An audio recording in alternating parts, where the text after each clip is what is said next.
Dengue is a major global health concern, and its impact is felt by hundreds of millions of people every year. In this explainer, we will provide a comprehensive overview of its clinical definition, its epidemiological burden, and the key criteria for its diagnosis. We'll begin with the clinical case definition of dengue. Then, we'll examine its global epidemiological burden, followed by a specific focus on the disease burden in India. After that, we will cover surveillance and diagnostic criteria, and conclude with public health targets and a summary of key points. So, let's start with the fundamentals. A standardized clinical case definition is essential for accurate diagnosis and surveillance. Let's review the established criteria for dengue. The core definition of dengue is an acute febrile illness. This means it presents with a sudden onset of fever that has a typical duration of 2 to 7 days. However, the fever must be accompanied by 2 or more of the following clinical findings. These include headache, retroorbital pain, which is a very characteristic pain behind the eyes, myalgia, arthralgia, and rash. Hemorrhagic manifestations may also be present. A key laboratory finding is leukopenia, which is a reduction in the white blood cell count. Now, with the clinical picture established, let's move on to the scale of the problem. We will now examine the global epidemiological burden of dengue. The estimated number of dengue infections per year is quite significant. A 2010 estimate placed the figure at approximately 390 million infections annually. Now, if we look at a breakdown of that number, we find that the majority, 294 million, were asymptomatic infections. This left 96 million symptomatic or apparent infections. Of those, 500,000 cases were severe enough to require hospitalization, and these resulted in approximately 25,000 deaths, primarily among children. The Global Burden of Disease study from 2013 provided further insight, estimating 58.4 million apparent cases. Importantly, it quantified the burden in terms of disability-adjusted life years, or DALYs. The estimated burden was 1.14 million DALYs, representing the total years of healthy life lost due to either premature mortality or disability from the disease. This map from 2017 illustrates the global distribution of dengue incidence. As you can see, the highest rates, indicated by the darker shades, are concentrated in Southeast Asia, the Indian subcontinent, and across Central and South America. This distribution directly correlates with the habitat of the Aedes mosquito vector. Turning now to the mortality rate, this map shows a similar geographic pattern. The highest mortality rates are observed in South and Southeast Asia, indicating that these regions face not only the highest incidence, but also the most severe outcomes of the disease.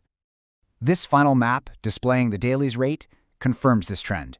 The overall burden of disease, encompassing both mortality and disability, is most heavily concentrated in these same endemic regions.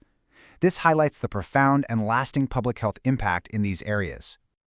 Having examined the global picture, we will now narrow our focus to the disease burden within a single country, India.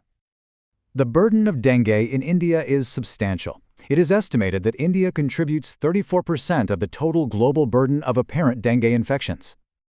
This map visualizes the extent of the issue. Based on outbreak data reported between 2008 and 2020, you can see that dengue is not confined to a specific region, but is in fact an endemic public health problem across the vast majority of the country. This bar chart illustrates the reported incidence rate in India over time. There is a clear upward trend in reported cases, with a particularly notable increase in incidence observed from 2009 onwards, signaling a significant and escalating public health challenge. Given the rising incidence, effective surveillance and accurate diagnoses are critical. Let's proceed to the laboratory and clinical criteria used for classification. This data provides insight into the age distribution of lab-confirmed cases in India. As the table shows, the highest proportion of positive cases is found among adolescents and young adults, specifically those in the 10 to 19 and 20 to 29 year age groups. Now, for the diagnosis of dengue hemorrhagic fever, or DHF, specific criteria must be met. These include evidence of hemorrhagic manifestations, but critically, 2 other findings are required. First, thrombocytopenia, defined as a platelet count of 100,000 cells per cubic millimeter or less, and second, evidence of plasma leakage. This leakage, which can manifest as pleural effusion or ascites, is the pathophysiological hallmark of severe dengue. Finally, let's discuss the public health targets for dengue control, and then summarize the most important points from this overview. The World Health Organization has established a global public health target for dengue. By the year 2030, the goal is to reduce the case fatality rate due to dengue to 0%.